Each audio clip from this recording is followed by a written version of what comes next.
पहले NEET paper leak, फिर राम मंदिर चढ़ावा चोरी और फिर अब E20। ये वो मुद्दे हैं जिन्हें मुखौटा बनाकर विपक्ष लगातार संसद में गतिरोध पैदा कर रहा है और नतीजा ये कि लगभग पूरा मॉनसून सत्र ही हंगामे और शोर शराबे की भेंट चढ़ गया। सरकार की तरफ से कोशिशें की जा रही हैं कि किसी भी तरह से सत्र चलाया जाए।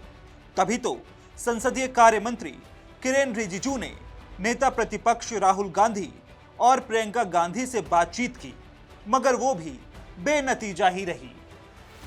यही है, प्रधानमंत्री सदन में आए, होम मिनिस्टर सदन में आए, अपना बयान दे, डिस्कशन हो जाए। We are ready to take discussion. अगर डिस्कशन हुआ तो इस हल निकलेगा ना। अगर डिस्कशन नहीं है तो वो घर में बैठ के बात करेंगे, घर में सो जाएंगे। ये कैसा हो जाता है? ये पार्लियामेंट्री है, इसको वो तो डिसरेस्पेक्ट कर रहे हैं। मॉनसून सत्र खत्म हो जाए और शीतकालीन सत्र तक के लिए बात टल जाए। विपक्ष की ये पूरी कवायद इसलिए ताकि किसी भी तरह से सरकार परिसीमन बिल को पेश ना कर सके। मगर विपक्ष की इस रणनीति पर सरकार का कहना ये कि तुम डाल डाल तो हम पात पात, क्योंकि सरकार ने 13 अगस्त को मॉनसून सत्र खत्म होने के बाद 16, 17 और 18 अगस्त को विशेष सत्र बुलाने का प्लान बना लिया है और विपक्ष के लिए बचकर निकल पाना मुश्किल है।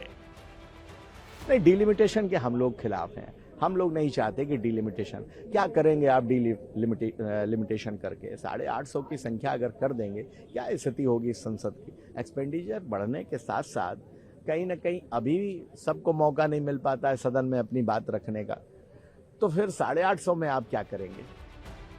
हालांकि इस सब के बीच विपक्षी नेता गृह मंत्री अमित शाह के सदन में आने की मांग पर भी अड़े हुए हैं। साथ ही जो विपक्ष खुद सदन के भीतर लगातार हंगामा कर रहा है, वही सदन के बाहर यह कहता नजर आता है कि सरकार तानाशाह है और किसी भी मुद्दे पर चर्चा नहीं चाहती है कि जो पद पर आसीन है उसकी कुछ जनता के प्रति जिम्मेदारियां होती हैं।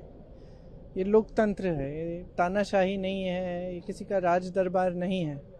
तो अगर कुछ हुआ है, बच्चों पर गोलियां चली हैं, पैलेट गन चलाई गई हैं,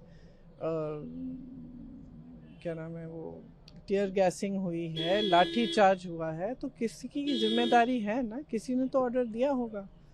हम चाह रहे हैं, पूरा विपक्ष चाह रहा है कि अमित शाह आके बयान दे, होम मिनिस्टर आके बयान दे, लेकिन वो नहीं आ रहे सदन के अंदर। तो क्या डिमांड है विपक्षियों की? यही तो है कि जो चंदा चोरी हुई, जो लोगों के जो विश्वास का जो आघात पहुंचाया गया है भारतीय जनता पार्टी द्वारा और उनके संघीय संगठनों द्वारा, तो हम तो चाहते हैं डिस्कशन हो। जो मूल मुद्दे हैं, जो देश से जुड़े हुए मुद्दे हैं, उसमें डिस्कशन हो। कौन नहीं चाह रहा है?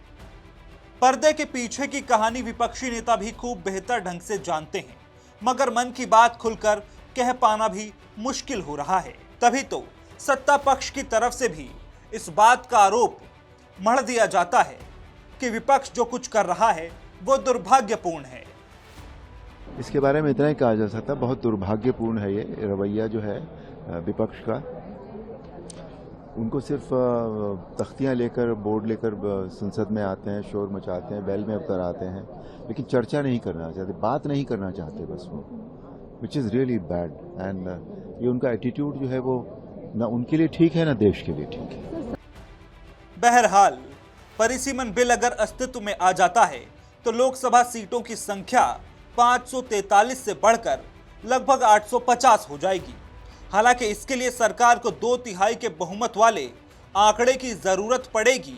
और अगर नंबर गेम की बात करें तो पिछली बार करीब 54 वोट की वजह से बिल पास नहीं हो पाया था, लेकिन तब से 4 पार्टियों के करीब 37 सांसद पाला बदल चुके हैं।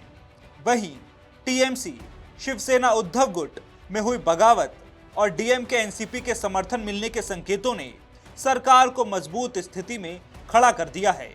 इस पर कहना गलत नहीं होगा कि विपक्ष कितना भी कर ले कलेश, बिल तो होकर रहेगा पेश।